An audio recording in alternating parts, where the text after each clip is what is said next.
Ok, bonsoir et bonsoir encore. Apparemment, je pense qu'il y a Aïssata seulement qui est là, mais bon.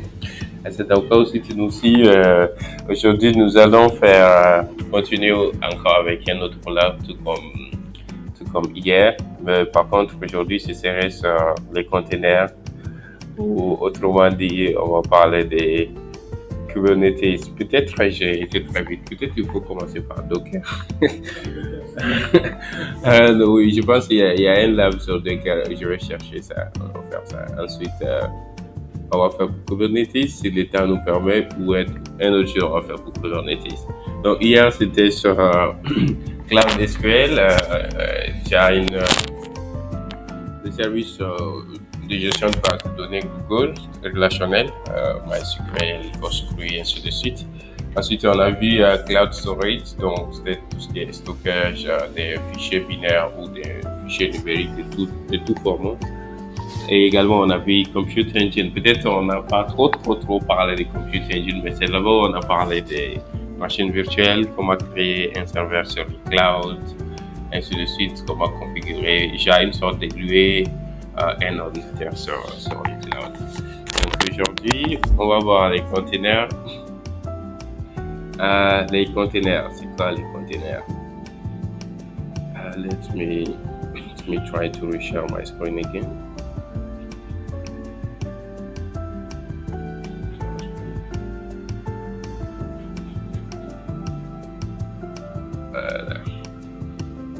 En anglais ou en français? Okay, anyway, what is a container?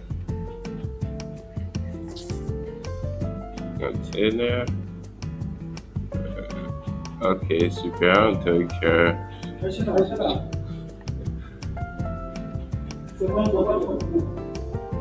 she knows it? Yeah, okay. Okay, great. Tu- Ton micro encore? Tu peux juste activer le micro et parler. Au cas où tu n'es pas trop familier avec Google Meet, regardez juste en bas à gauche, il y a les signes de micro et de vidéo. Tu réactives le micro. Tu marches pas? Ordinateur? Ok, elle peut écrire. Tu peux écrire aussi, tiens, beaucoup pour les micros. Moi, je n'ai aucune exigence de toutes les façons. Donc, je vais continuer de.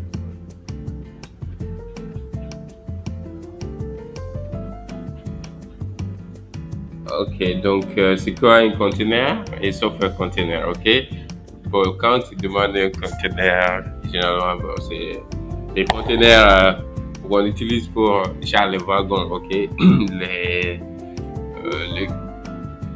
bonsoir. Ah, d'accord.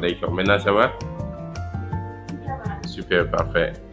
Donc, c'est Mohamed qui vous demande la question, c'est quoi un conteneur? Aujourd'hui, on va voir les conteneurs et peut-être Kubernetes sur Google Cloud. Donc, avant de commencer, on va introduire les conteneurs avant de démarrer. Donc, la question vous est adressée, c'est quoi un conteneur? Un conteneur, c'est comme une petite boîte dans laquelle l'application va toujours de la même façon, quelle que soit la machine euh, avec, elle va contenir des dépendances, des codes, tout ce qui concerne l'application en question afin de pouvoir l'exécuter sur n'importe quel dispositif. Ok, d'accord, parfait. Bien compris. Ah, moi, initialement, je pensais que c'était les conteneurs qu'on voit au dos comment dire, des camions. D'accord, merci beaucoup. Exactement, c'est ça un conteneur. Donc, le nom est dérivé de ces mêmes conteneurs-là qu'on utilise pour exporter des marchandises de toutes sortes. Donc, bref, quand on regarde les conteneurs genre non logiciels qu'on utilise pour les transports, c'est que, euh, comment dire, il est de telle sorte qu'il peut contenir n'importe quel type de marchandises, liquide, solide, des fois même on peut dégazer, toxique, non toxique, inflammable, non inflammable, explosif, ainsi de suite, ou même les consommations sans difficulté et on peut les transporter un peu partout. Il peut être mis aussi sur n'importe quel genre d'automobile où on a vu les bateaux, même les avions. Voilà, donc les conteneurs, comme tu as dit, pour les logiciels aussi, c'est la même chose. C'est genre, on peut dire, une ressource ou un module qui contient un logiciel et tout ce que le logiciel a besoin pour fonctionner. Donc, c'est-à-dire les systèmes d'exploitation, les runtime intégrés, les stockages et tous les autres variables de dépendance ou toutes les autres ressources ou les références des ressources auxquelles le logiciel dépend pour fonctionner. Ainsi, ce module, on peut on peut le téléporter ou on peut l'envoyer dans beaucoup d'environnements différents. Donc, une fois le module est bien organisé, il n'aura plus besoin des ressources externes. Donc, toutes les ressources nécessaires seront déjà à l'intérieur du module. Donc, à ce moment, le module pourra être déployé ou délivré ou opéré dans n'importe quel environnement. C'est ça, basiquement, un conteneur. Merci beaucoup. OK. Donc, aujourd'hui, c'est ce qu'on va voir. Les cours, il y a les cours sur les conteneurs. C'est pas quelque part dans les cours, c'est pas l'introduction du conteneur. Voilà, c'est les cours ici. Je suppose que ceux qui sont en train de suivre les cours en ligne vont certainement voir ces cours. Voilà, donc les cours, il est là. Donc, ils vont expliquer c'est quoi un conteneur. Super. Donc, les conteneurs, on a fini avec ça, la définition. Donc, aujourd'hui, on va plutôt faire les labs. On va pas faire les cours. Donc, laisse-moi chercher quelque part un lab sur les conteneurs. I'm not sure if Google Cloud Fundamentals, ça doit être là. Ici, Deployment Introduction IS. Let me look at this introduction to container Kubernetes, CentOS, Apache, Cloud application in cloud, development, and the selling SLO. Yeah. Okay, come here. Yes. Now let me look for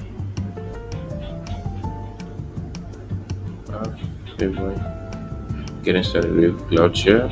Introduction to Docker. Voilà, exact. Introduction to Docker. On va voir ça.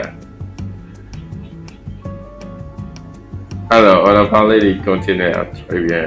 Maintenant, si tu veux nous rappeler c'est quoi Docker? S'il te plaît, Nada. Si tu penses que Docker, c'est quoi?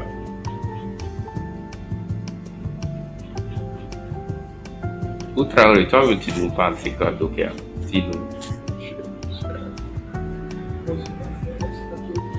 Ah, c'est ta représentante, hein? Hein? Ok. Donc, comme on a déjà parlé de container, Docker c'est une plateforme open source, voilà, qui va nous permettre de développer, de déployer, d'exécuter aussi des applications dans les containers. Donc les containers, comme vous l'avez cité, ça va nous permettre de pouvoir empaqueter et emporter ensemble tous nos environnements de développement partout où on peut exécuter notre application sans pourtant avoir besoin des applications externes, parce que déjà l'application est embarquée avec tous les requirements, c'est-à-dire tous les outils nécessaires qu'il a besoin pour exécuter dans n'importe quel environnement. Et Docker à son tour, c'est une plateforme qui va nous permettre de faciliter ces développements et puis ces déploiements afin d'exécuter notre application dans des conteneurs standardisés. D'accord. Ok. Parfait. S'il y a des questions, sinon, c'est très bien. C'est ça. Bon, l'avantage de ces labs-là aussi, comme vous voyez, c'est au début du lab, ils sont en train de définir ici c'est quoi Docker, ok? Et ça, c'est très important. Donc, c'est MPC qui travaille à dire. C'est une plateforme de développement, de gestion des conteneurs. Bref, on peut dire que c'est l'usine de fabrication des conteneurs et tous les outils nécessaires pour manipuler les conteneurs. Ok, peut-être on va voir c'est quoi la différence entre les conteneurs et les machines virtuelles parce qu'hier on a parlé des machines virtuelles. Donc la différence entre eux c'est que les machines virtuelles en effet sont, on peut dire, quand même ils ont les noms virtuels mais voilà ils sont beaucoup plus physiques que les conteneurs, c'est-à-dire que la machine virtuelle, par exemple on a parlé de dual boot hier, donc si tu installes une machine virtuelle sur, disons, ta machine physique, pour, disons, tu as fait une machine virtuelle où tu as subdivisé ta machine en deux machines, l'une déjà en Linux, l'autre en Windows. D'accord? Pour accéder à celui de Windows, là, ou à celui de Linux, une fois que tu es dans l'un ou l'autre, tu dois carrément rebooter la machine, genre éteindre et réallumer la machine avec le nouveau OS, ok, ou avec les nouveaux VM, d'accord. Donc ça c'est l'une des caractéristiques des machines virtuelles. C'est qu'on peut aussi dire que c'est l'autre problème des machines virtuelles, s'il faut le dire comme ça, parce que les machines virtuelles dépendent de l'OS sur la machine sur laquelle ils fonctionnent. Okay? Contrairement aux conteneurs, les conteneurs viennent avec tout, comme on a dit, avec tous les dépendances ou avec tous les nécessaires. Donc les conteneurs viennent avec leur OS, c'est-à-dire dans ce cas, si tu as une machine physique qui est, disons, Windows déjà, et tu installes un conteneur là-dessus. Je pense que moi j'avais Docker, mais bon, peut-être on va pas faire ça, on va faire ça sur le cloud ici. Donc, tu peux juste créer un conteneur et mettre tous les specs dedans. Donc, si c'est un conteneur Linux, tu peux juste le démarrer quand tu veux sur ta machine physique sans pouvoir redémarrer la machine. Et encore, ça permet de faire beaucoup de choses. C'est-à-dire, tu peux intégrer dans ce conteneur tous les nécessaires, pour l'exécution, contrairement aux machines virtuelles. Donc, bref, pour dire, les conteneurs sont beaucoup plus flexibles. Genre, on peut avoir un conteneur sur une machine physique du moment que les ressources sont là, sans avoir à... Genre, un peu, les conteneurs, on peut les considérer comme si on se souvient, bon, on se souvient pas, au moins, c'est qu'il y a cette histoire. Les débuts de la téléphonie, avant la façon dont la télécommunication se faisait, d'ailleurs, c'est le mot circuit switching, les CS. Là, genre, pour ceux qui connaissent un peu la télécommunication, il y a les CS, il y a les PS. Circuit switching ou packet switching. Donc, la façon dont on faisait la communication, genre, il y avait les câbles qui reliaient les différentes lignes ou les différents canaux de communication. Donc, pour atteindre un destinataire, B, disons, l'élément A ou le volontaire A voulant communiquer doit physiquement connecter les câbles de communication aux lignes du destinataire B. Donc, si tu veux communiquer avec le destinataire C, tu dois débrancher du destinataire B et reconnecter physiquement encore du destinataire C. Je pense que même il y a ces fameuses photos des femmes qui faisaient ça, hein, je sais pas, dans les entreprises, voilà. Donc, dans les call centers, bien sûr, ou bien in all the telecom, I don't know, telecom, for circuit switch. Je sais pas si je vais trouver la photo, voilà. Mais juste pour dire que c'est... voilà, exact. Donc, ces gens-là, ces femmes qui sont assises ici, tout ce qu'ils faisaient, c'est ça. Genre, l'appel venait, on demandait qui la personne veut communiquer avec, ensuite il donne les numéros vers les canaux, donc on va physiquement connecter les câbles. Imagine si les réseaux étaient comme ça aujourd'hui aussi, n'est-ce pas?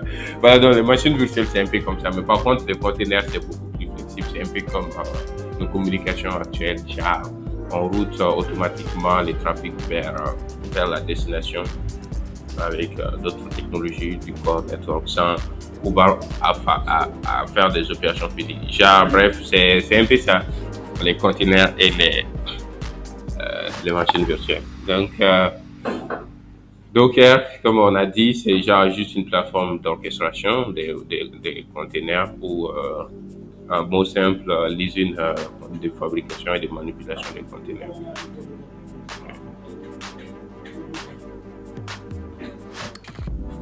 Parfait. Donc, s'il n'y a pas de questions aujourd'hui sur... est-ce qu'avant de commencer, il y a des questions sur les containers, sur Docker, avant qu'on commence les labs, parce que les labs, il est chronométré, donc si on commence, on va majoritairement parler que des labs. Et s'il y a des questions, on dit 4 people, 2 people, let's say. Danaya, bonsoir, bienvenue.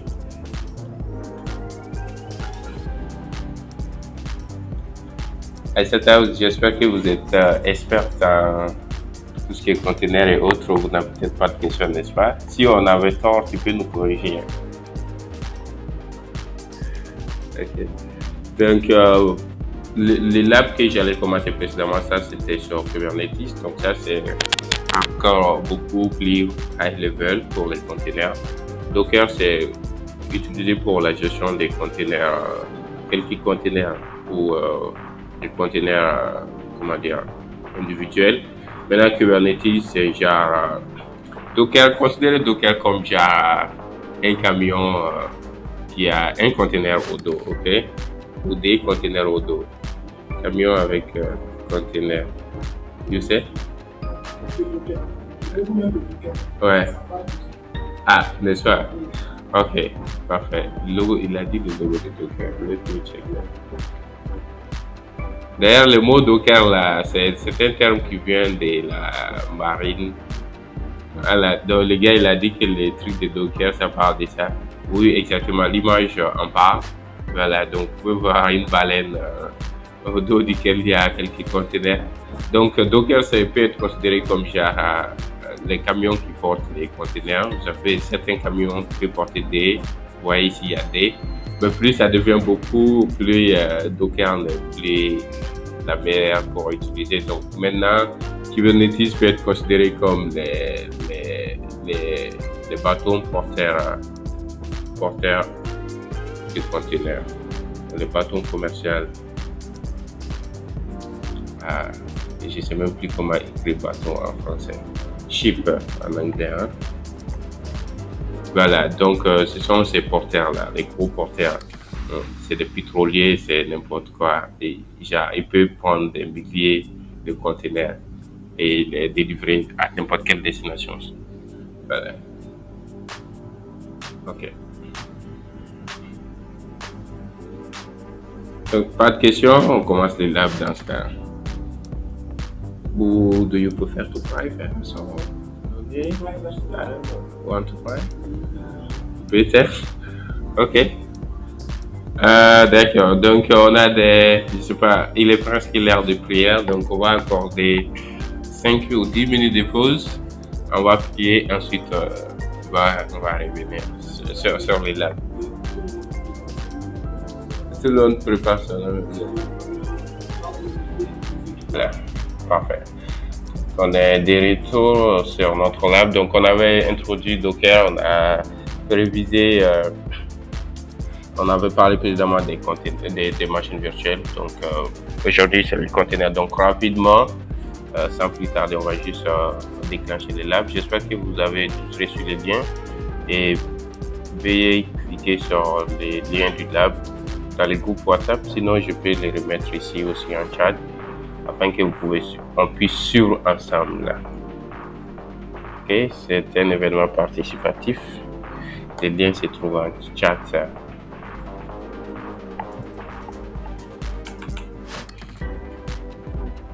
Parfait. Ok. Donc, on restart.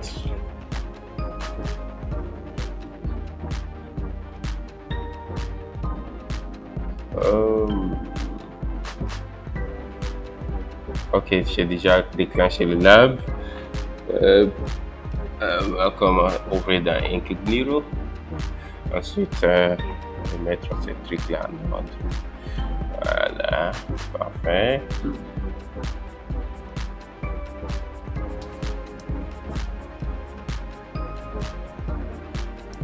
Faut vous faire une autre avec les casques. Enlevez l'autre là sans les casques. C'est aussi bizarre ça mon casque.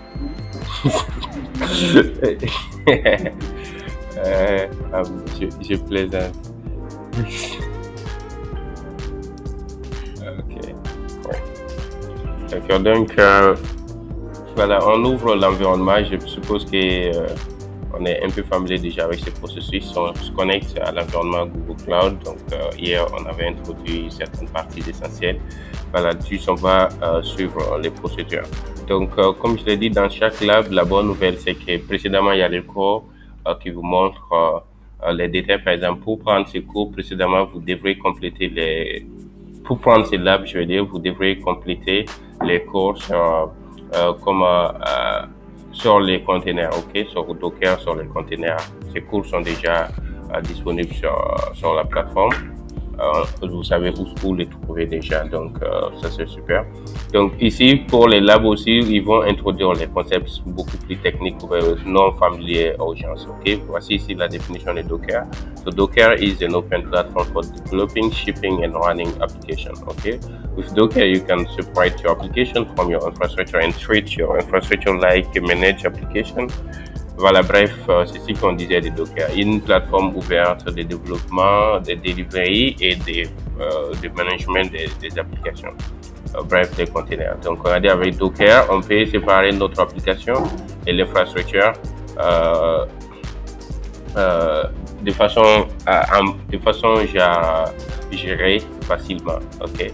Donc, bref, ensuite, il y a les autres détails ici. Ils ont parlé de Kubernetes. Voilà, bref, c'est pas tout ce qui nous intéresse. Les labs, il est chronométré, donc on va juste suivre des étapes rapidement. Ok. Donc on dit qu'on se connecte sur l'environnement, on est déjà connecté. Ensuite, on dit d'ouvrir les Cloud Shell. Donc les Cloud Shell, c'est genre la ligne de commande qui nous permet d'accéder, bref, à toute l'infrastructure Google Cloud là-bas. Donc on peut exécuter des commandes. On peut déployer des ressources ou on peut configurer des éléments là-bas. Donc, les trucs qui se trouvent en haut à droite de la portail, ici, Cloud Shell, je l'ai déjà ouvert, c'est comme ça. Donc, ici c'est Cloud Shell. Donc, les commandes sont là. On fait cette première commande, G-Cloud. Donc, les G-Cloud, ça, c'est la commande de Google Cloud pour interagir avec les ressources Google Cloud. Donc, vous savez, si on est développeur, il y a des commandes un peu partout. Donc, Python, toujours si tu dois exécuter ton code, tu fais Python. Si tu es sur Windows, tu fais Py ou Python 3. Python 3, ensuite tu mets les liens ou les chemins du fichier. Donc, on a ça un peu dans tout GCC pour compiler les trucs de C, C++. Bref, chaque langage de programmation a sa petite commande, genre les mots magiques. Donc ici, c'est avec Google Cloud, c'est G-Cloud. Je pense à AWS, c'est AWS, si j'ai une bonne mémoire. En tout cas, Azure, c'est AZ. Voilà. Donc Huawei, c'est H-Cloud, Huawei Cloud. Bref, tous ces trucs-là ont leurs petites commandes. Ok, pour Google Cloud, c'est G-Cloud. Donc vous allez beaucoup voir ces commandes-là. Si vous avez bien suivi les cours aussi, il doit y avoir des cours là-dessus. Ok. Donc, G-Cloud, config auto-list, config list project. Ça, ce sont des petits trucs préliminaires pour configurer l'environnement. Ensuite, voilà, finish. Donc, on est avec les projets là en question. Et là, le nom du projet, c'est la même chose que l'ID de notre lab. Donc, directement, on va commencer par exécuter un Docker container, ok? Donc, on a une commande ici qui dit Docker run de Hello World. Donc, comme on a dit, Docker aussi a son petit mot magique pour interagir avec Docker en question. Donc, c'est le mot Docker ou la commande Docker. Donc, on fait Docker run Hello World. Donc, le Docker run Hello World va déclencher un container pour nous. La bonne nouvelle, c'est que les Cloud Shell, c'est on peut dire, un conteneur aussi intégré, donc plutôt une machine virtuelle intégrée à Google Cloud qui permet d'interagir avec les ressources. Donc, sur cette machine virtuelle, les ressources préliminaires sont déjà installées. Par exemple, on peut faire Git ici. Vous allez voir, ça marche. On peut faire, je ne sais pas, n'importe quoi d'autre. Python 3. Voilà, vous avez vu, ça nous amène directement sur l'environnement interactif de Python. OK, donc les logiciels les plus utilisés sont déjà préinstallés sur cette machine virtuelle. Donc c'est pourquoi on peut faire Docker facilement. Sinon, en temps normal, on doit installer manuellement les requirements Docker d'abord. OK, voilà, mais bon, bref. Ces détails-là même sont là ici. C'est comme on a dit, c'est des labs guidés. Ils ont dit quelque part que le Cloud Shell contient, voilà ici, Activate Cloud Shell. Donc Cloud Shell is a virtual machine.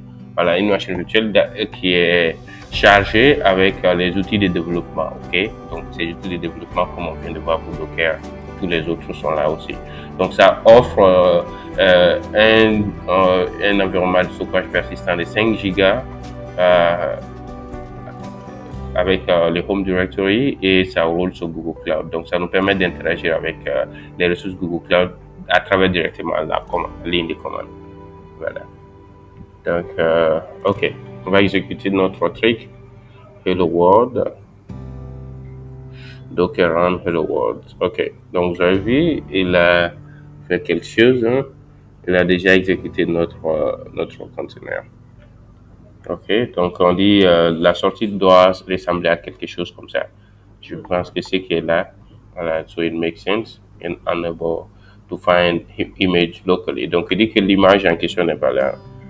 Donc on a besoin de chercher. Voilà, donc les informations se trouvent ici. On dit run the following command to take a look at the container image it pulled from Docker Hub. OK, donc pour voir l'image que notre commande vient d'interagir là-dessus, on va juste faire Docker Images pour savoir. Donc l'image en question se trouve ici. Voilà, donc peut-être la question devrait être posée, je ne sais pas qui douterait là, mais on a parlé des conteneurs, mais dans le conteneur, on a l'image et on a le conteneur en question, d'accord? Ou autrement dit, on va dire l'instance. Donc l'image, c'est un peu comme les documents détaillés ou l'architecture l'architecture ou les cahiers des charges du conteneur en question. Donc dans l'image c'est juste un fichier dans lequel on définit tous les specs, tous les nécessaires du conteneur. Quel OS il doit être roulé là, il doit rouler sur quel OS, combien de stockage, quels sont les ports du conteneur qui doivent être ouverts, quelles sont les autres dépendances ou les autres modules qu'on va installer dans le conteneur, et si le conteneur se démarre, avec quel chemin ou quel directory le conteneur doit se démarrer. Donc dans les Docker Image, on définit tout ça. Voilà, donc il y a certainement des trucs comme ça ici. Let me Dockerfile somewhere maybe. Ou par la suite on va voir de toutes les façons. Donc suivons ça d'abord. Donc maintenant, ça c'est l'image. L'image c'est un peu genre c'est un peu comme en programmation orientée objet. On a la classe et on a les modules des classes ou les méthodes, d'accord?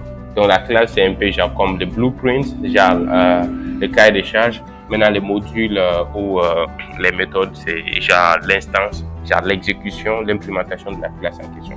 Donc les containers c'est un peu comme l'instance ou l'implémentation de l'image en question. Voilà, c'était juste ça. You wanted to show, so anyway. Donc si on exécute la commande Docker run, la première chose qu'il va faire, il va chercher une image d'abord. Donc logiquement une image doit être présente. Si l'image n'est pas présente, il va chercher l'image sur Docker Hub. Donc le Docker Hub c'est un répertoire en ligne qui contient des images de Docker. Super. On va réexécuter la commande encore, Docker run hello world. Comme vous avez vu précédemment, l'image n'était pas là, donc c'est pourquoi ça n'avait pas marché.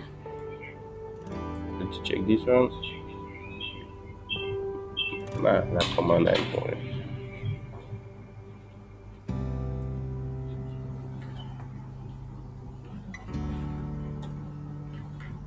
Voilà. Donc, cette fois-ci, on n'a pas le même message comme avant. Vous avez vu, avant, il avait dit que c'était impossible de trouver, il ne pouvait pas trouver l'image en question. OK? Mais cette fois-ci, il s'est profité de ça pour aller les chercher derrière. OK? Donc, cette fois-ci, l'image est déjà présente dans notre environnement et il vient de l'exécuter ici. Donc, vous voyez, la réponse n'est pas la même chose. Donc, vous voyez un message Hello from Docker. Donc, notre image a été exécutée avec succès. Donc, il y a des commandes qui nous permettent de vérifier l'état du container, ainsi de suite. Donc, finally, look at the running container.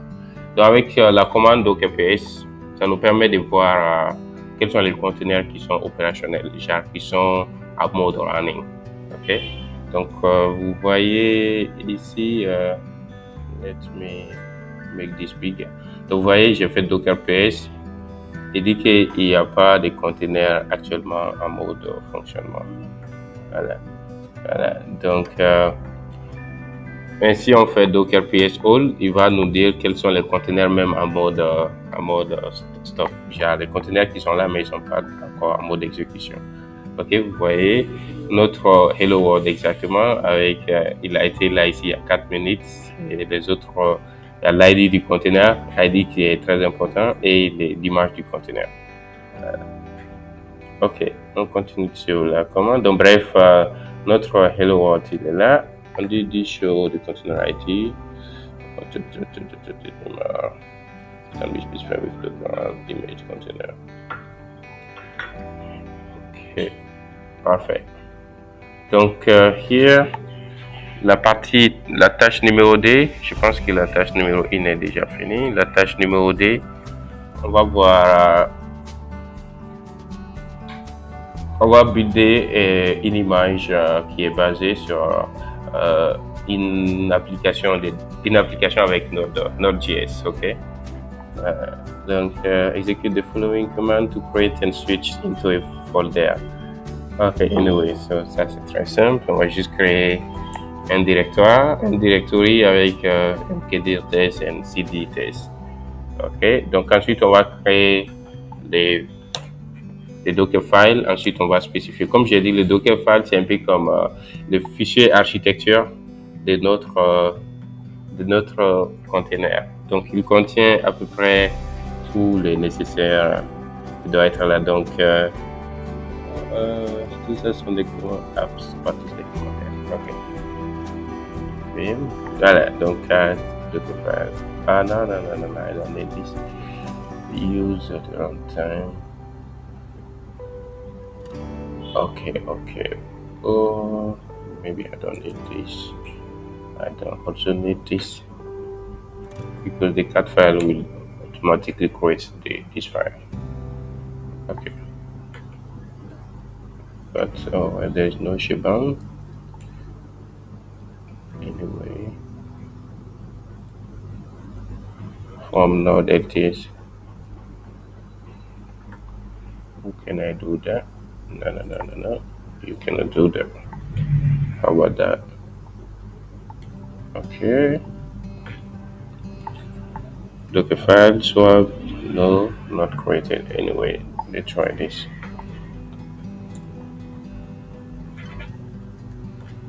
Voilà, on a notre fichier de Dockerfile ici créé. On peut juste voir à l'intérieur, il y a quoi. Donc voilà, ça ce sont les détails de notre image en question. Donc l'objectif ici, c'est il va juste chercher,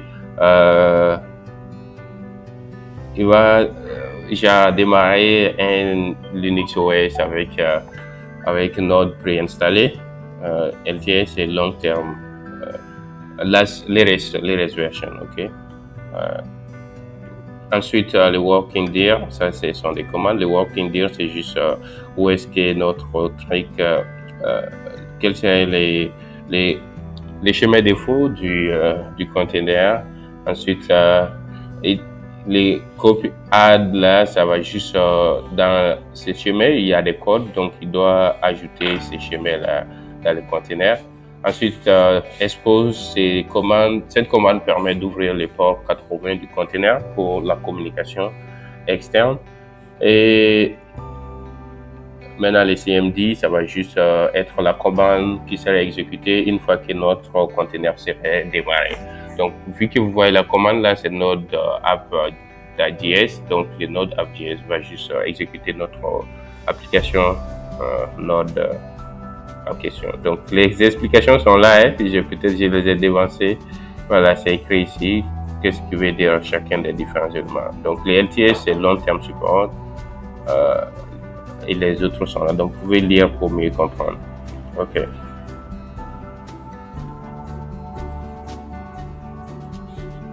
Donc, on dit maintenant, les apps, là, on va créer notre fichier app. Je ne suis pas développeur web, mais bon, les devs web savent comment faire ces différentes choses là. OK. Ça, c'est juste une application qui serait connectée à travers les HTTP. Et l'application, l'objectif, c'est juste qu'il doit afficher les hello worlds. Ensuite, il doit afficher running at HTTP, blablabla. Bref, ça, ce sont pour les développeurs. Bref, j'ai fini de packager mon code. Je vais juste maintenant builder les containers. OK? Maintenant, pour builder les containers, on va juste faire la commande docker build. Ça va nous permettre déjà, on a fait l'architecture, une sorte de compilation. OK? Ce qui va maintenant apprêter l'environnement pour notre, comme on a spécifié, comme bref. OK, donc pour faire cela, on fait le docker build T. Le T va juste nous permettre, je pense, d'exécuter la commande en terminal. Ensuite, les node app, ça sert le nom de notre container. Et le 0.1, c'est la version. Donc, il a dit quoi? Docker build x build require one argument. Ah, j'ai oublié, oui. Je n'ai pas demandé où est-ce que le truc doit être exécuté. Donc, si je mets l'environnement, vous voyez, il commence à builder notre environnement comme ça. Donc, vous allez voir les process numéro 1, 2, 3. C'est-à-dire, il va commencer d'abord à chercher le système d'exploitation Linux sur lequel il va exécuter notre web server. Ensuite, il va voir qu'est-ce qu'on a demandé d'installer dans les containers. Vous voyez la partie workdir. Voilà, il va copier le code app.js qu'on a ici. OK. Ensuite, il termine en exécutant la commande. OK. Donc, on va vérifier encore combien les containers les images que nous avons en vérifiant ça. Donc, vous voyez, avant, on avait les hello world. Vous voyez ici, ça, c'est ce qu'on avait fait précédemment. Maintenant, la deuxième image est là. Ça, c'est ce qu'on vient juste de faire. Vous voyez, le temps de création, il y a 21 secondes. Les tailles sont là. Les tailles est là, ici. OK. LTS. Donc, ça, c'est... Les LTS, là, va juste prendre Alpine. Alpine, c'est une distribution vraiment miniature, lightweight de Linux qui permet d'implémenter des logiques très simples, genre un simple web server ou quelque chose comme ça. Donc, c'est Alpine. Maintenant, nous allons essayer de faire rouler notre container. C'est-à-dire, on a configuré, ensuite, on l'a compilé, d'une sorte, on l'a préparé. Maintenant, on va le faire marcher ou on va le faire exécuter. Donc, ça se fait avec cette commande, le docker, déjà, c'est pour appeler docker, le run va exécuter. Donc, le port, le container sera accessible à travers le port 4080. Ensuite, le nom du container, my app, et l'image, c'est là ici, node app version 1, 0.1. Donc, voyons ce que ça va nous donner. Donc, vous avez vu, il dit que notre serveur, il est en mode fonctionnement. Server running at 0.0. Le serveur, il marche sur notre machine. OK. What is happening? He said, unable to forward your request to a backend. Couldn't connect to a server port 80. OK. Est-ce que c'est toujours parce que je suis dans incognito? Des fois, les incognito forcent d'ouvrir la chose avec HTTPS. Pourtant, c'est HTTP. Ok, je vais vérifier ça.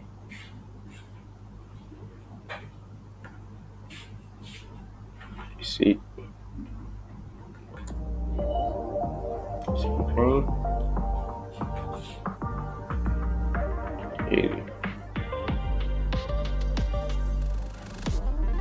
Okay, so that cannot be reached.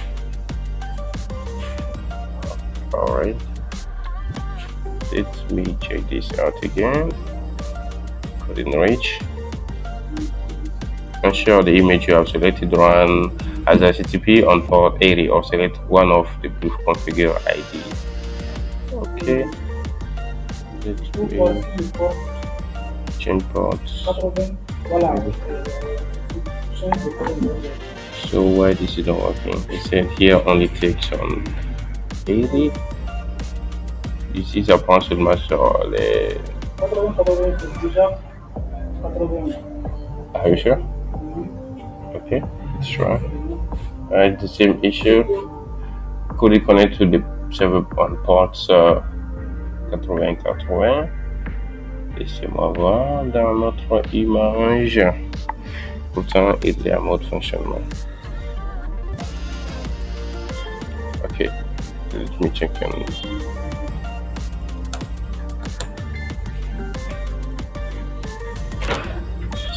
Pourtant, expose à 80. C'est bon. Why is that? Okay, please.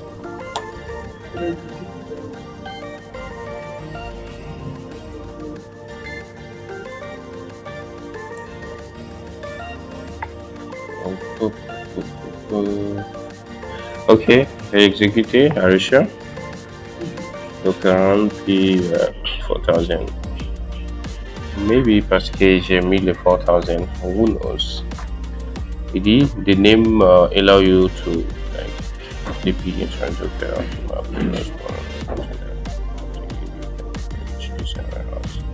localhost without host mapping, you will not be able to reach the container. Ok. Il dit de le voir avec sur 400, 4000. Ok. Je vais voir dans HTTP localhost.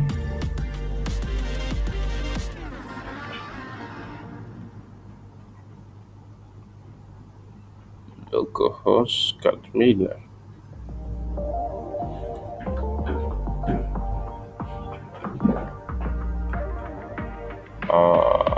It's not running.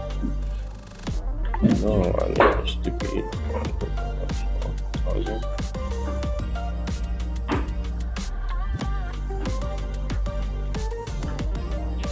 Is it running? It's not running. It's not running. Let's run it. Okay, your response.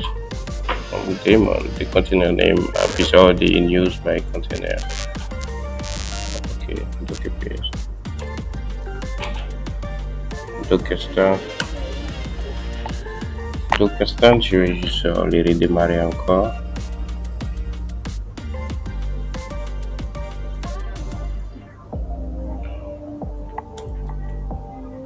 Voilà, ok. Let me come back to that.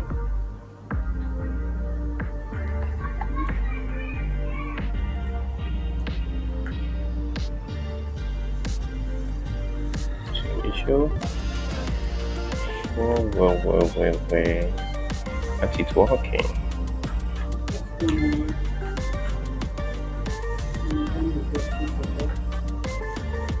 Are you sure? Because c'est qu'il a dit à l'instruction là-bas. Il regarde l'instruction. Il a dit the name flag allow you to name the container if you like. Ok, ça c'est normal. Maintenant, le port va donner l'instruction à Docker d'ouvrir les hosts sur le port 4000 au port 80. Les hosts, ça c'est ma machine. Now you can reach the server at donc ils ont dit que le serveur serait disponible ici. Without support mapping, you would not be able to reach the container. Donc c'est ce qui se passe pourtant parce que je ne parviens pas à les joindre. Vous voyez, le mapping il est là ici. Je pause. C'est tricky.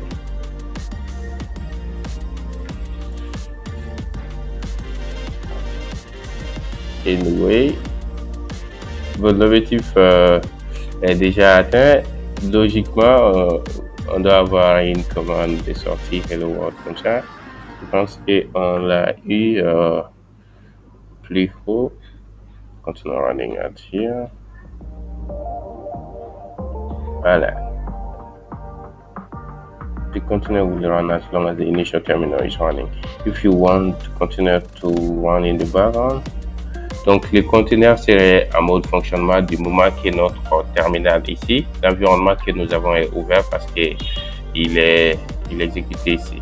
Donc si on veut le rouler en background, donc on va ajouter la commande D pour le faire exécuter en background, ou il y a d'autres commandes aussi pour faire exécuter des trucs là en background. Ok.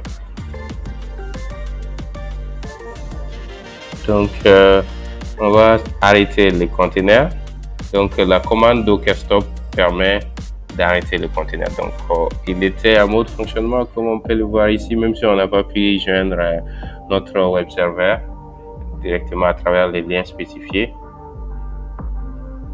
So look at Eri.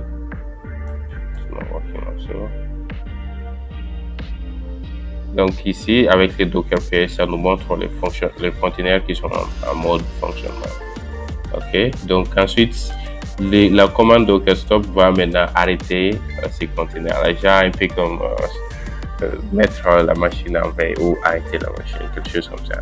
Donc le nom du container, il est là. Ensuite, remove, donc avec les RM, on va vraiment les supprimer aussi. Non seulement arrêter, mais Docker RM va supprimer les containers. So,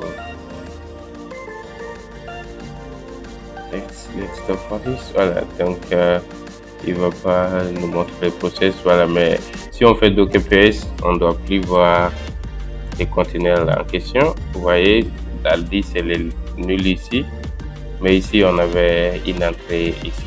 Vous voyez ici. Ok. Et je suppose même si on fait Docker PS All, on n'allait pas le voir. C'est non seulement ce n'est pas en fonctionnement, on l'a supprimé carrément. Alors vous voyez, le My App n'est plus là ici. C'est seulement le Hello World qui est là parce qu'on l'a supprimé. Par contre, ok, parfait. On est de retour. Ok. Donc ici, on venait juste de supprimer non seulement on a arrêté notre container, on l'a supprimé aussi. D'accord. Ici, on va essayer de réexécuter encore. Il va, à partir de l'image, il va encore recréer notre container. Ensuite, on va vérifier s'il est là. Ok, donc c'est Docker PS pour vérifier son statut. Donc vous voyez, il est là à nouveau. Pourtant, on avait fait ça avant ici, il n'était plus là. Parce qu'on l'avait supprimé à travers la commande stop et RM. Parfait. Donc notice the container is running in the output of Docker PS. You can look at the log by executing. Donc on dit qu'on peut vérifier les logs, Docker logs et l'ID du container. Donc l'ID se trouve ici. Ok.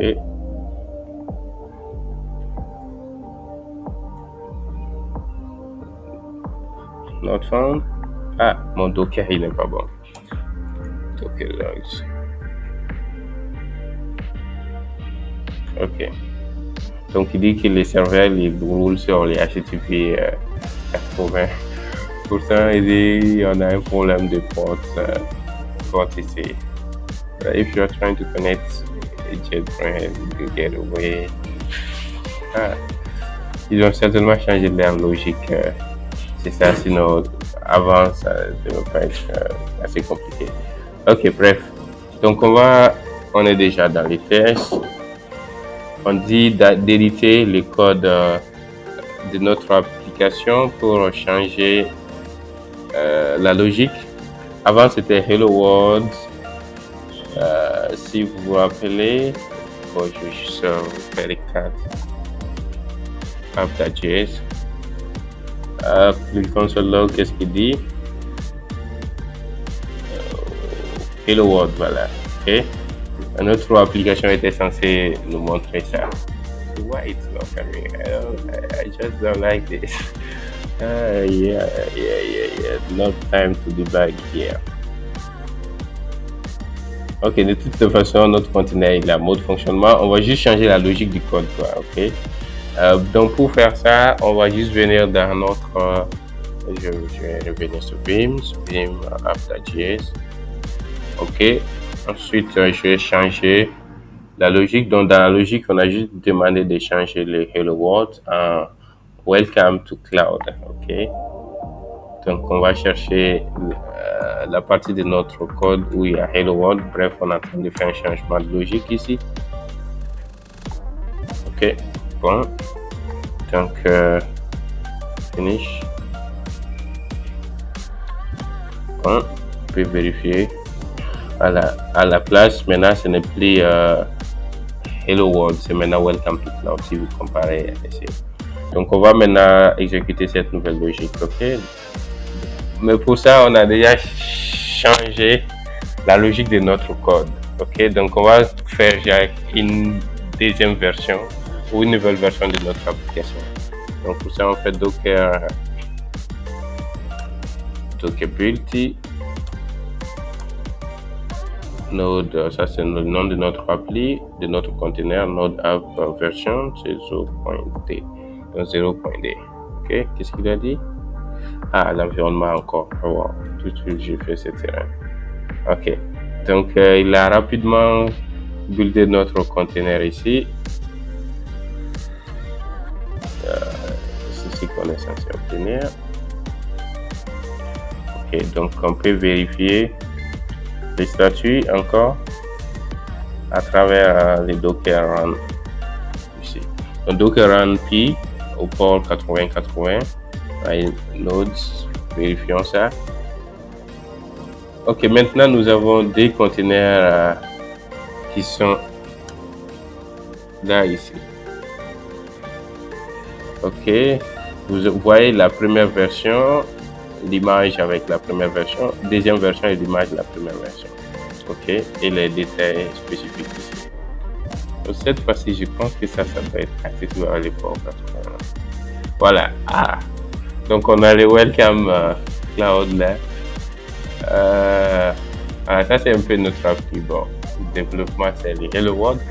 On peut changer cette logique et mettre à n'importe quelle logique d'application très compliquée ici. Juste l'essentiel c'est comment on fait la configuration.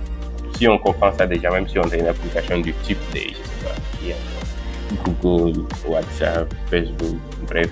Vous n'avez qu'à amener le code ici et suivre les mêmes process.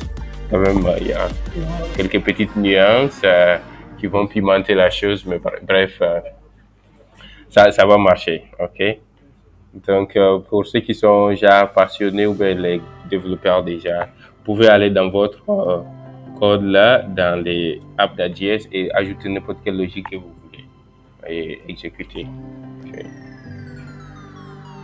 Ok. Donc, il dit de tester le container, on l'a déjà testé, hein, ça marche quoi. On a le Welcome to Cloud. Peut-être si on revient dans l'autre logique de remplacer les ports 4000 à port 8080, ça va marcher aussi. Ok, pas besoin. Donc, on dit de tester le container you made. Ok, on va dire. Voilà, donc on peut juste tester sur la ligne de commande vu que la logique n'est pas compliquée. Avec le curl HTTP, donc ça va montrer le contenu de notre web, notre application. Donc, le contenu c'est A pour les 4000, Hello World, ok, bref. Pourtant ça marchait en local. peut-être on a fait l'erreur, peut-être c'était pas ouvert sur le browser, mais on pouvait l'accéder. Voilà, on pouvait l'accéder ici. Tu vois, ici, il est là, le 4000, let me check if the other one. For 8080. Welcome to the cloud, voilà. Donc, on peut changer la logique pour tester notre appli. Donc, on voit qu'ils vont tous bien. Ils sont tous en mode fonctionnement, bref. Genre, tous les deux versions de notre appli est déployée. Alors, genre, ça, ce sont des aspects importants. Par exemple, si tu es en train de développer une application, tu veux faire upgrade, mais tu n'es pas prêt genre, à délivrer l'upgrade à tous les clients. Bref, on va même voir tous ces différents aspects. Le blue-green deployment, canary deployment and A/B testing. Genre, on cible un certain groupe d'utilisateurs, on fait l'upgrade de la nouvelle version de l'appli et on les ship ça. Donc, s'il y a un bon feedback, ça veut dire que oui, la logique, ça va. On peut shifter. Sinon, dans les cas échéants, on retourne, on fait un rollback. Okay? Kubernetes permet de faire tout ça. Oui, tout le temps, on a les updates, non? Les trucs qui demandent de faire la mise à jour, ce n'est que ça. Si tu ne fais pas la mise à jour, l'application ne s'arrête pas. Parce que l'ancienne version marche, mais si tu fais la mise à jour aussi, non seulement la nouvelle va marcher, tu auras aussi les nouveaux logiques dans la nouvelle version. Donc la logique là, c'est ce que j'ai dit, c'est dans votre app d'AJS que vous allez définir cette logique. Donc si vous avez vu, on a changé la logique de Hello World à Welcome to Cloud. Voilà. Bon, c'est des simples messages, mais c'est la même logique si vous êtes en train de faire une application ultra compliquée aussi. Ok. Donc pour débugger, genre, avec les logs, on peut savoir si notre conteneur a des problèmes ou pas. Donc Docker log f, donc log file, container ID. Donc on va chercher l'ID de notre conteneur. Le 2.0 est là ici, 0.0. J'ai un peu comme Grok, hein. Laisse-moi voir si je peux accéder à Grokipedia ici. Oui, ils sont à version logiquement. Tu vois, il dit Wikipédia, il n'est pas gentil. Il me dit Grèce. Je n'ai pas dit Grèce, j'ai dit Proxy. Ah, ok. Ouais, je fais une erreur. Oui, c'est une version améliorée de Wikipédia. Yes. So, vous voyez, leur version, c'est 0.1, donc c'est un peu comme notre application ici. C'est un peu logique. C'est la même chose qui s'applique aussi dans le monde ultra compliqué de développement d'appli. Vous voyez, ça c'était notre version 0.1. Donc dans version 0.1, on avait seulement Hello World. Donc ici aussi, même chez eux, Cloud Computing, dans leur version 0.1, c'est vraiment, on peut dire une version test ou bêta. Il n'y a pas beaucoup de choses dedans, c'est-à-dire, par exemple, ici, il n'y a pas d'image. Ok, pas d'image. Il n'y a pas de hyperlink aussi directement sur les textes. Et pourtant, ils en ont dit qu'ils vont ajouter les images, ils vont ajouter l'audio, plutôt les vidéos. Donc, rien de tout ça n'est là. Donc, peut-être dans version 2.0, 0.d ou version V1, ils vont ajouter ça. Bref, pour dire le versionning en développement, tout le monde connaît, je pense. Donc, ça, c'est un peu comment on peut faire le versionning avec. C'est récent. Très récent. Il y a 6 jours. Non, une semaine. Ok. Voilà. Donc, ils ont demandé, j'ai regardé un podcast hier, ils ont demandé, donc il dit que, non, avant-hier, il dit qu'ils vont ajouter les vidéos, ils vont ajouter les images. Ah, n'est-ce pas? Non, mais ils ont demandé, les gars, il a fait un autre podcast hier, avant-hier. Donc, dans ça, il a parlé de l'update, quoi. Voilà. Actuellement, c'est le texte seulement, mais après, ils vont ajouter. Donc, anyway, let's continue. Donc, avec les logs, ça nous permet de savoir l'état de fonctionnement de notre conteneur. Donc, s'il a des problèmes, le log va nous renseigner de ça ici. Report there. Ok. Donc, ici, les eggs, you can use the Docker eggs to do this. Donc, si on veut, vu que les conteneurs, comme on a dit, c'est aussi des machines, genre c'est des ressources de calcul. Donc, si on veut vraiment entrer dans notre conteneur et exécuter physiquement des commandes là-bas à la main, donc on peut faire avec le Docker exe exe là. Donc ça va nous permettre de se connecter directement. C'est un peu une sorte de mode SSH comme on SSH dans le VM. Donc le Docker X va nous permettre de rentrer directement dans notre conteneur et exécuter des commandes là-bas. Donc ici, je vais faire ça. Je vais ouvrir en bash avec bash. Donc j'avais vu comme ça, je suis dans mon conteneur. Ok. Si j'exécute la commande whoami, si tout va bien, ça va donner quelque chose. Vous voyez les routes DCC, blablabla. L'ID de mon conteneur est là ici. Il est sorti. Je viens dedans. Donc si je fais ls, vous allez voir, il y a rien, c'est déjà un conteneur vierge, je n'ai rien mis dedans, ok. Voilà.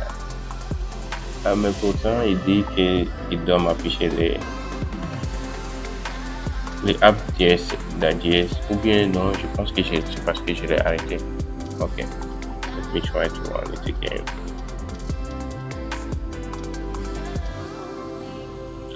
Docker start.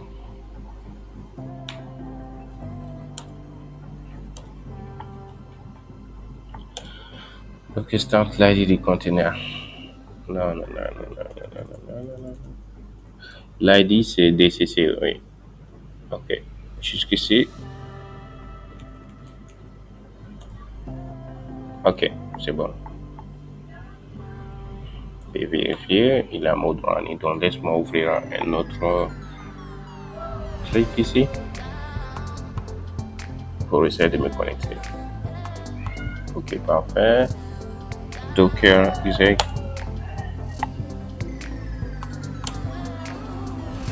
Docker exec. Interactive terminal. l'ID.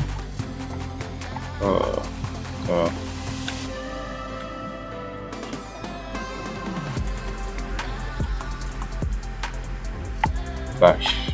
Donc, ok. Voilà, vous voyez, je suis comme ça dans mon conteneur ici. Donc, dans cet environnement-là, le conteneur il est en mode running. Précédemment, quand on avait stoppé, j'avais stoppé. C'est pourquoi ça ne marchait pas. Donc, vous savez, les serveurs, si tu as un serveur en fonctionnement, il ne faut pas le stopper, sinon tu ne peux pas l'atteindre. Okay? Donc, ici, je suis déjà dans mon conteneur. Donc, les logiques sont là. Notre code est là. Ici, on peut voir le contenu de notre Dockerfile. Vous voyez? Ensuite, on peut voir aussi le contenu de notre app d'ADS. Voilà. Donc, ce sont ces deux seulement qui sont là dans mon conteneur ici. Je fais whoami, il va des routes. Pourtant, dans l'autre partie, si on fait whoami, il va parler de soudain quelque chose. OK? Donc, juste ça, c'est la différence. Donc, on peut sortir de notre conteneur. Donc, la commande docker exec IT, là, c'est ce qui nous permet de se connecter. IT, le IT là, c'est interactive, T c'est terminal. Donc, ça veut dire exécuter le conteneur et ouvrir un terminal qui va nous permettre d'interagir avec. Ensuite, on va spécifier l'ID du conteneur pour connecter. Ok. Bref, on dit de sortir du conteneur. Donc, pour sortir, on fait juste exit. Bash, on sort comme ça. Donc, par exemple, je suis venu ici. Si je fais whoami, ici, vous allez voir, il ne va plus de route. Par contre, ici, il disait route, n'est-ce pas?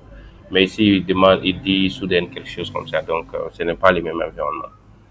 Donc, on peut faire docker inspect pour inspecter aussi notre conteneur. Laisse-moi chercher l'ID du conteneur. C'est ça. DCC, quelque chose. Voilà. Voilà, vous voyez, il y a des trucs bizarres ici qui contiennent le fichier config de notre conteneur. OK. L'ID du conteneur, la date de création, les chemins, les applications qui sont dedans, toute la logique, les statuts en mode running. Voilà, bref, tout par rapport à notre conteneur avec le mode inspect. Ok, l'image ici, on a notre image, vous vous rappelez, c'est Node App 0.d. Et on dit de l'ouvrir ici. Ok. Puis, Voilà, donc à la fin, c'est quoi ça? Ok, on demande de use format to inspect specific field. Donc voilà, vu que c'est un fichier JSON, donc c'est un fichier bizarre de lire comme ça. Donc au cas où on a besoin des informations spécifiques, on peut faire ça en appelant notre conteneur de façon explicite. Donc laisse-moi chercher l'ID ici.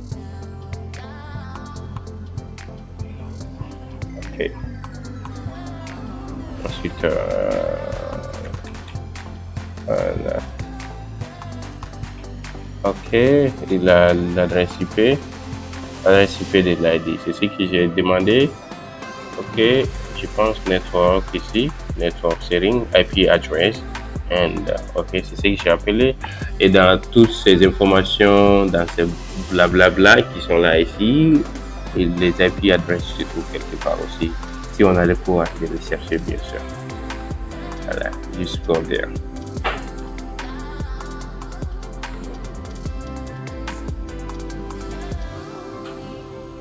Mount house.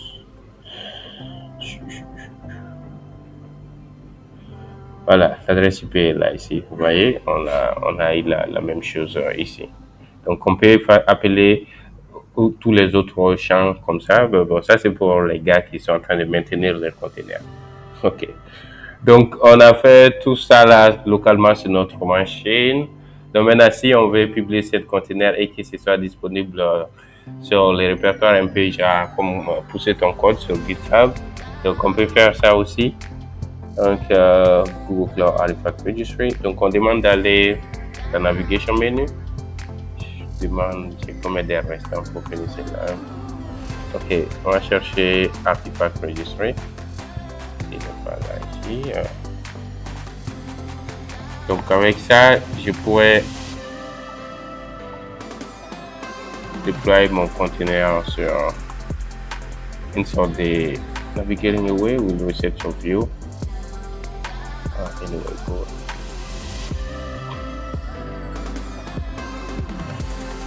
Une sorte de un répertoire remote où on peut mettre nos conteneurs et les appeler quand on veut. Okay. Fermez ça. Please close this. Ok. Donc il me demande de créer un répertoire. Faire ici plus. Ensuite un répertoire de type Docker. Logiquement, on dit le nom, on fait my repertory. Repository. Ok. Ensuite, le type c'est Docker, standard. Vous voyez les autres types de répertoires ici. Il y en a beaucoup. Okay. Ensuite, la région US East 4. On va chercher la région. East 4. Virginia. Ensuite, on fait create. Donc, si cela est fait, on va faire cette commande pour comment faire setup authentication. Donc, on va pour authentifier notre répertoire Docker. Donc, retournons ici. Essayons d'exécuter cette commande. Gcloud auth configure Docker US is for Docker package. Ok. Voilà, ça c'est fait. La configuration il est fait. Ensuite, on va créer maintenant notre repository sur les remotes en faisant cette commande. Donc les Docker, c'est quoi enfin? Gcloud Artifact Repository. Donc, les Artifact Repository, là, c'est un service aussi de Google Cloud qui permet de hoster des containers. Ok, genre, c'est un peu comme les Docker Hub, mais de Google Cloud. Voilà. Le Docker Hub, c'est public. Celui-là, là, c'est pour les clients Google Cloud. Donc, il a dit erreur, qu'est-ce que je n'ai pas fait? que je dois changer quelque chose. Dit que le repository create my repository format Docker, location US, Docker repository. OK. What went wrong? Already the repository exists. OK, merci. Donc, on dit de changer directoire, change into the directory with your Docker file.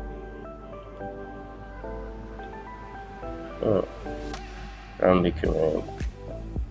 OK, donc on dit de revenir encore dans notre environnement de test où on a nos infos sur notre appli et les Dockerfiles. Ensuite, on demande d'exécuter maintenant cette commande.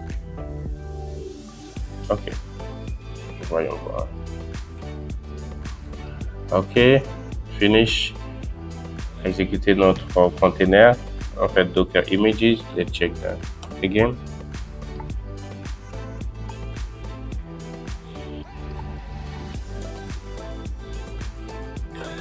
Voilà, donc vous allez voir qu'il y a 3 images ici. La première, vous vous rappelez, c'était le Hello World. Deuxième, là, c'était Node App 0.1. Il y a 4 images. OK. Troisième, c'est ça, notre version 0.d. Maintenant, le quatrième, c'est ce qu'on vient juste de créer maintenant. OK. Maintenant, c'est d'où est-ce qu'il est venu? Parce que lui, on l'avait publié sur les répertoires et on l'a juste appelé à partir du répertoire. Vous avez vu qu'on n'a pas construit un nouveau Docker Hub, genre Dockerfile, ainsi de suite. Donc, peut-être en ces aspects peuvent paraître un peu bizarres, mais bon, je suppose que jusque-là, tout va bien.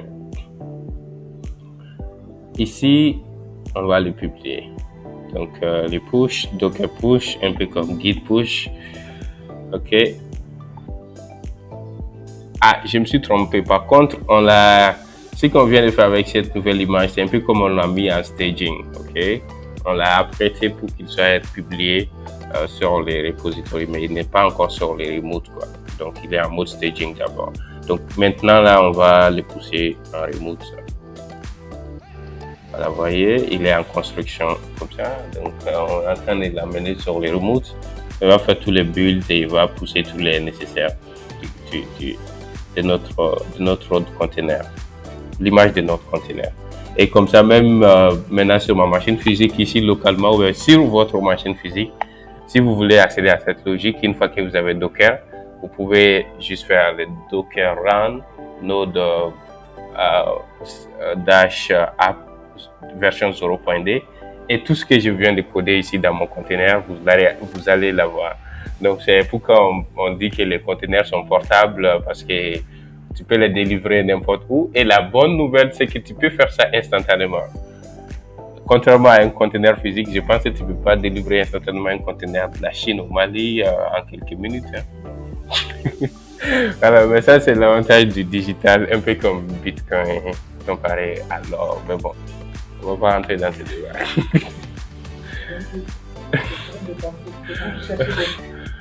Non, pas forcément, mais voilà, c'est vraiment ça en fait. Bitcoin, c'est l'or numérisé. Donc, pour délivrer l'or, c'est très difficile, mais pour délivrer Bitcoin, c'est un peu comme délivrer un conteneur numérique. Donc, bref, notre conteneur est prêt.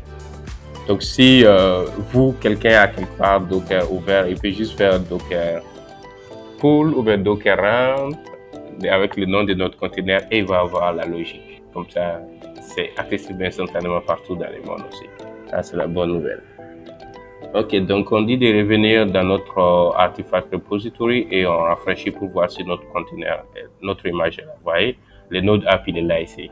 Donc moi, je ne sais pas depuis quand j'ai jamais ouvert mon Docker desktop. Donc si j'essaie de l'ouvrir comme ça, je pense que ça peut prendre quelques temps. Sinon, on peut tester directement d'appeler mon conteneur et on verra qu'il serait accessible. Et bon, il est en train de start. Mais le problème, c'est si je pouvais genre l'avoir ici, it's much better. Let's see if I can do that. Ça fait des mois que je n'ai pas ouvert ça. Tous mes conteneurs, je fais seulement sur le cloud, pas sur le local. Ça aurait été à Docker ouvert chez toi? Ouais. Tu es en opération, mais c'est quoi? Ah, le mien vient d'arriver, mais il n'est pas encore prêt. Ouais. Je vais juste vérifier que notre conteneur il est OK. C'est ça notre objectif. Bon, ça c'est pour supprimer tout ça là, parce qu'on a fini avec les labs. Donc, bref, j'essaie. Donnons un peu de temps. Si ça finit, OK, bonne nouvelle. Si ça me fatigue pas quand même, hein. Et voyons si tout va bien. LS, I don't know. Docker page. Ah, OK, parfait. OK, laisse-moi vérifier. Docker run, app, node app. Si ça marche, hein, on verra. Si ça marche pas, peut-être il y a quelque chose qui manque. Non, c'est pas. Laisse-moi chercher l'image en question. C'est où? Docker push, Docker images. Donc ça, c'est l'image de mon conteneur. OK. Si tout va bien, ça doit marcher. Docker run. Si tout va bien, ça doit marcher. Unable to find the image US locally. Oh, locally, come on. I didn't send to. Okay, let's save Docker pull. Si ça marche, Docker pull. Using default, ls. Il a dit quoi?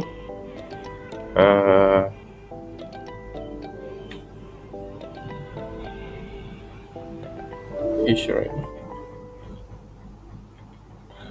Va chercher. Je cherche pas chercher pour changer un peu la couleur de mon truc bizarre là. Tout le temps je fais ça. Check. Voilà, ici.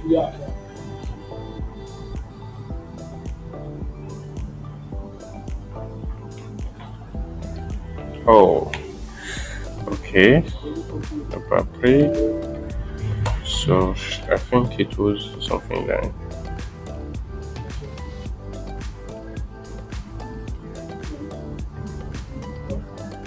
Voilà, c'est bon. Ok, Docker pull. Il a dit quelque chose. Quoi? Using default from daemon. What? Denied authenticated request. Do not have the permission on project.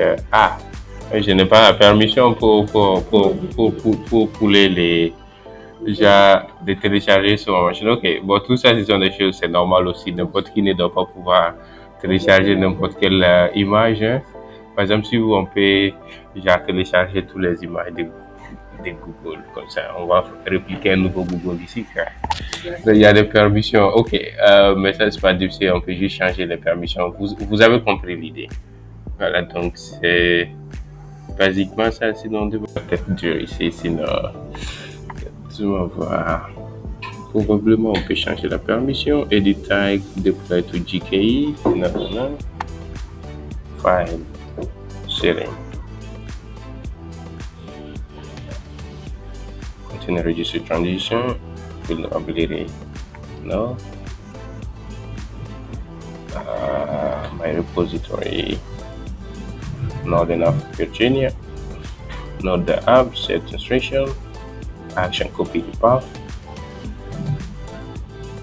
Parce que si on fait copy path, ça va marcher.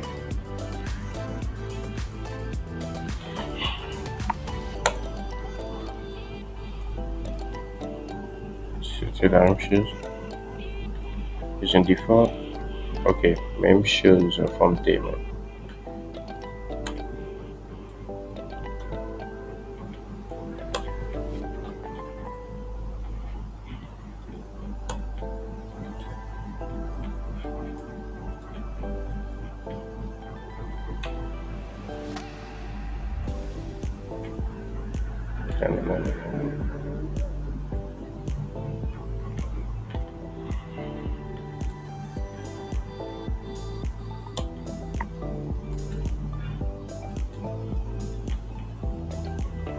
Voilà, ok.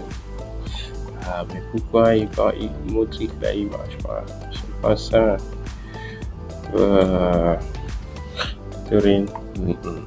command permission issue. Ok, ça c'est quelque chose. On peut fixer ça après. On peut régler ça après. Show full command. Ah, c'est où? Declare auto, token pool. Pourtant.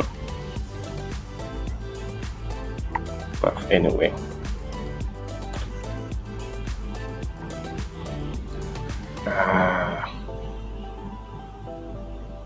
Pulled by DJs and cloud share. Okay. Let's go. Deploy.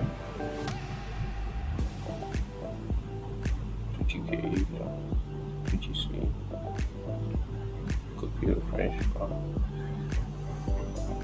Dependency vulnerability.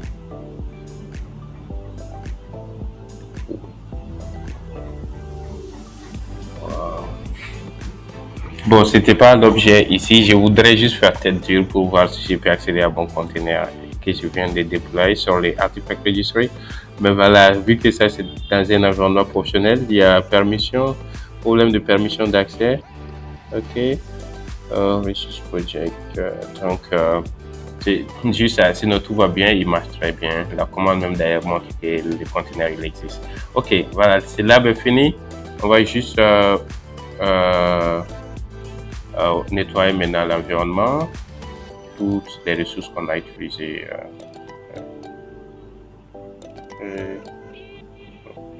Try to find a way to do that.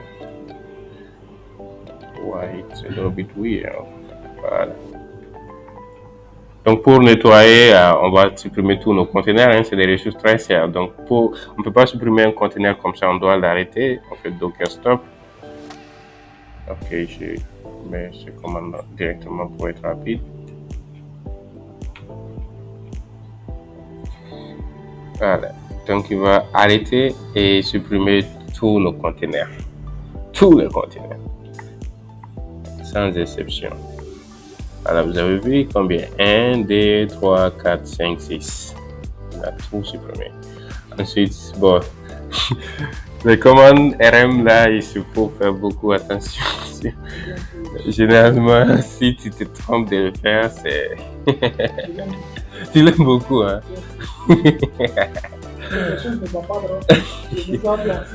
Ah, tu recommences. Ok, voilà, on vient de tout nettoyer. On va essayer encore si on peut accéder à nos conteneurs. Parce qu'ils ne sont plus. L'avantage des conteneurs, c'est ça, par exemple. C'est un peu comme tu as mis un code sur GitHub. Maintenant, quelqu'un, n'importe où, ou toi-même, si tu fais une nouvelle machine, tout le code est supprimé, tu peux juste faire git pull, ou git something, git clone, ou quelque chose comme ça pour avoir tous les codes. Donc, c'est la même chose qu'on va faire. Vous avez vu la commande précédente, j'ai supprimé en haut tous mes conteneurs et les images. Ensuite, j'ai essayé de les voir, il n'y avait rien. Maintenant, on va essayer de les pouler encore, déjà, pour voir si ils sont là-bas. Donc, vous allez voir qu'ils vont venir facilement, comme si rien n'était. Vous avez vu? Voilà, ok, on peut juste faire Docker Run. Donc, Secure 4000. Vous avez vu notre Hello World est là encore ici. Pourtant, I tried to do that here. Why it didn't work? I just don't like that. Authentication issue. Okay, same thing. Response from daemon. HTTP denied. Unauthenticated request. Do not have permission. Pourquoi I do not have permission? I just don't like that. Merci. Je vais trouver la solution à ça après. Ok, voilà, le lab il est fini. Ok, on peut faire aussi la même chose ici. Le 4000, le 80-80, vous vous souvenez, c'était notre deuxième clic. Ah, c'est pas lui que j'ai appelé. Ouais, c'est pas lui que j'ai appelé. J'ai juste appelé l'ancien là. Voilà, parce que c'est l'ancien là seulement on a mis sur les répertoires. Les autres, on les a pas mis sur les répertoires, donc on peut pas les accéder parce que c'est parti. Tu as fait ton code sur ta machine, tu as supprimé, tu n'as rien mis sur GitHub. Après, je vais récupérer ça. plus récupérer. Voilà, donc c'est un peu la même logique ici. Donc un peu, ça c'est un peu comme maintenant avec GitHub on manipule les codes. Ici on est en train de manipuler vraiment les ressources, les machines et tous les trucs de config nécessaires pour le développement d'une appli. Donc notre lab est terminé. On a fait avec exactitude, donc on nous félicite ici. Congratulations, dans cette lab, vous avez engagé avec différentes activités pratiques, y compris à exécuter des conteneurs sur la base d'une image publique à partir de Docker Hub. Le Hello World, là, c'était une image publique. You also built your own container images, ainsi de suite. On a construit notre image. Ensuite, on a vu Google Artifact Registry. Additionnellement, on a aussi ces labs-là nous a équipés avec les compétences nécessaires pour débugger, faire fonctionner les containers avec efficacité. Et on a aussi appris à faire fonctionner les containers sur la base des images qui sont poolées depuis le Google Artifact Registry. Voilà, donc cela nous a permis d'améliorer notre compétence et notre professionnalisme en Docker. Merci. Voilà. Ça, c'était le lab. S'il y a des questions, il fait déjà tard, on va arrêter pour aujourd'hui. How many people are on the meeting? C'est cool. Okay, alright. Boy, my guy is here. Est-ce qu'il y a des questions? C'est fini le lab. On a vu c'est quoi un conteneur. On a créé un conteneur à partir de Docker Hub.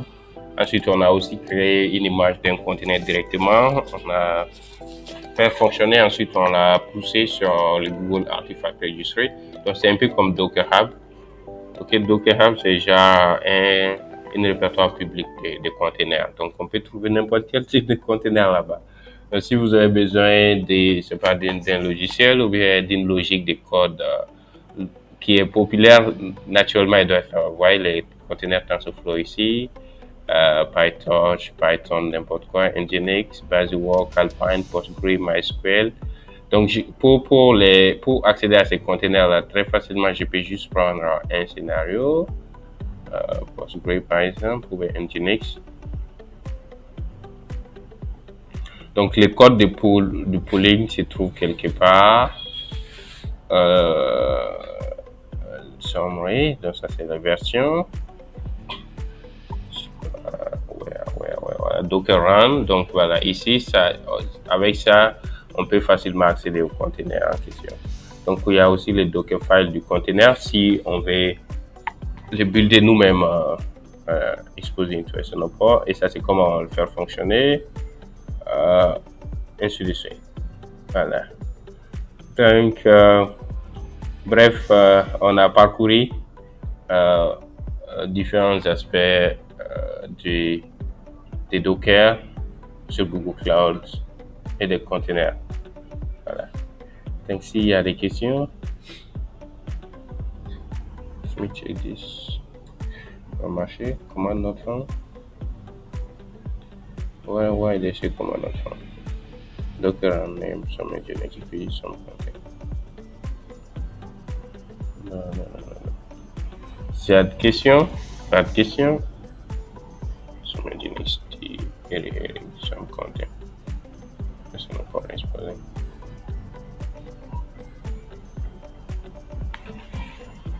Let me try to run it here. Command not found. Why they say command not found?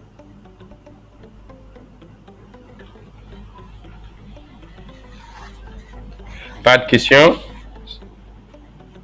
Aïssata, c'est cool, nous avons eu un peu tard, mais bon, je ne sais pas s'il y a des questions, sinon on va s'arrêter là aujourd'hui et on se donne rendez-vous le week-end prochain.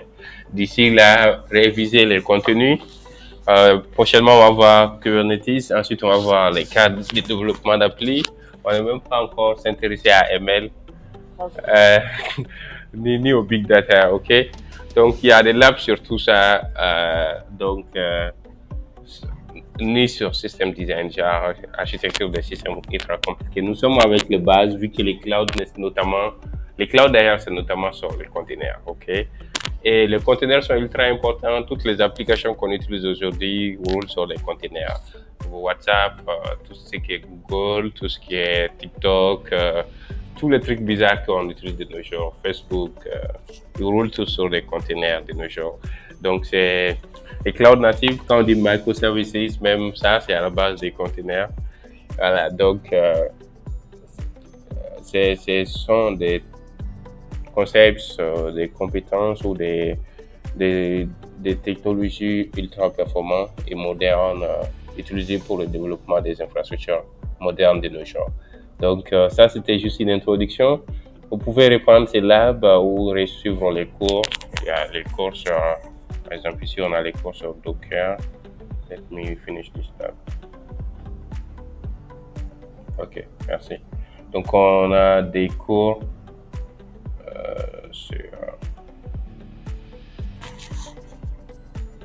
sur chacune de ces différents éléments qu'on a vus dans les labs. Ici, Introduction to AI and Machine Learning, vous avez vu ça quelque part?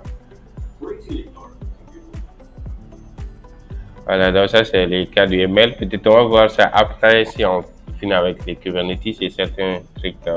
Ici, ça c'est le Preparing Data Pipeline, ok? Donc tous ceci sont des labs ultra intéressants. On aura l'occasion de voir d'ici la fin du programme. Donc voilà.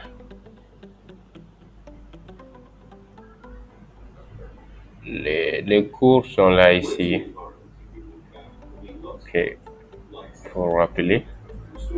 Ok, donc la partie sur les containers, c'est sur les containers. Voilà.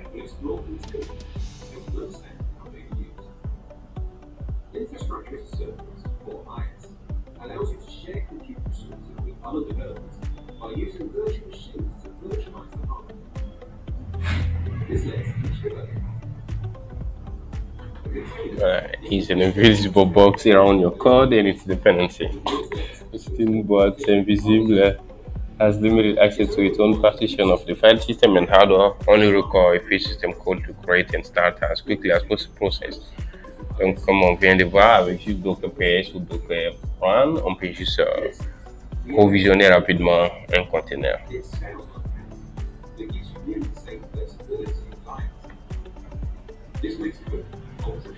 Et c'est flexible aussi, donc on peut scaler comme on veut. On va voir ça au niveau de quand on va commencer avec Kubernetes.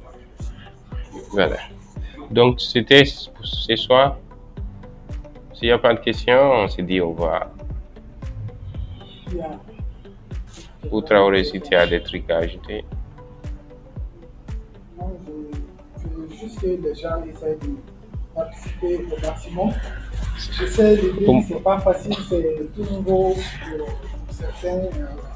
Mais tout nouveau là doit pousser à poser beaucoup de questions. Oui, ils sont pas. Si vous n'êtes pas très curieux, vous n'allez pas très vite avancer dans la technologie. Il faut être ultra curieux. Il y a des trucs très compliqués partout.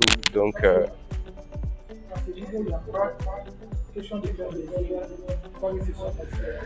Oui, ils pensent qu'on est toujours en classe, quoi. On est pas en classe.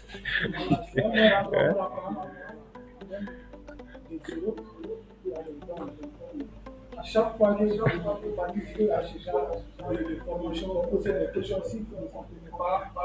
Voilà, poser des questions. Je ne sais pas pourquoi, c'est un gros problème de Maliens. Même en ligne, on a honte de poser des questions. En ligne, tu es juste devant ton écran, personne ne te voit. On attend quand même ta voix. Ou bien tu peux écrire. Il faut être curieux, il faut être actif, il faut beaucoup parler. Et depuis, je me souviens, le premier meeting, comme j'ai dit, on n'est pas en classe, c'est un peu comme un grain technique. Okay, où on parle que des technologies, des process, des trucs ultra compliqués ou des trucs pas forcément qu'on discute au grain, mais genre c'est un grain technique pour juste dire que voilà, la discussion elle est ouverte et l'objectif à la fin c'est pour que chacun puisse avoir l'opportunité de venir explorer, apprendre et au-delà de ça pratiquer aussi et à la fin ça va vous ouvrir l'occasion d'aller apprendre plus. Ou pour ceux qui ont déjà les bases, de commencer déjà à développer sur ces technologies. et je ne sais pas, vous apprêtez pour votre prochain boulot, votre prochaine carrière ou votre prochaine entreprise ou projet à millions de dollars. On ne sait pas. Donc, c'est ça notre objectif à la fin. Exactement. Donc, ne soyez pas timide devant vos écrans. Voilà. Soyez curieux, posez des questions. Bouragé, bon, c'était là, mais d'ailleurs, tu poses des questions. Tu n'as pas posé de questions aujourd'hui. Oh, c'est parti très vite. Hein. Voilà, vraiment, c'est en marche. Je vais faire mon idée de chercher à Ok. Oh, il n'y a pas de problème. Je pense que sur le groupe, quelqu'un tentait d'avoir aussi des questions. Mais il dit qu'il est une femme à la maison. Ah, donc lui, c'est quelqu'un que je connais, c'est pas grave. La question n'est pas sur le lab. Ok. Ok. Il n'y a pas de problème. Mais bien sûr, même nous, on a rencontré des difficultés ici. Moi, j'ai eu la même erreur ici.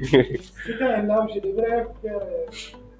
Je devrais juste afficher un message de bienvenue, mais c'était pas. HTTP n'était pas autorisé. Voilà. Mon lien, je voulais juste faire tout print sur HTTP. Au moment où je me suis rendu compte que je devrais utiliser HTTP au lieu d'HTTP, ça trouverait que le temps était. Il avait fini, voilà. Mais lorsque j'ai compris ça, je l'ai fait. Ensuite, après, je suis venu sur chat pour personnaliser mon password. Oui. Voilà, j'ai juste dit J'ai amené la logique du code. Voilà. Bien sûr, c'est comme rien que les Hello World, là, tu peux les remplacer avec n'importe quelle autre logique de code. Voilà. C'est comme dans la programmation, on a tous commencé avec les Hello World. Mais après, tu vas faire des applis ultra performants ou des systèmes ultra performants. C'est juste la même logique. N'importe quoi. On peut appliquer toute autre logique ultra compliquée qui constitue tout autre type d'application avec les mêmes logiques comme ça. Voilà. Ici, on est en train de manipuler l'infrastructure et comment les process marchent. Maintenant, les logiques des différents codes dépendent juste de la personne développant la solution. Okay? Par exemple, si tu as un IDE Python qui fait juste, tu l'appliques, en fait, tu lui fais appliquer un code qui fait juste bonjour le monde, print bonjour le monde.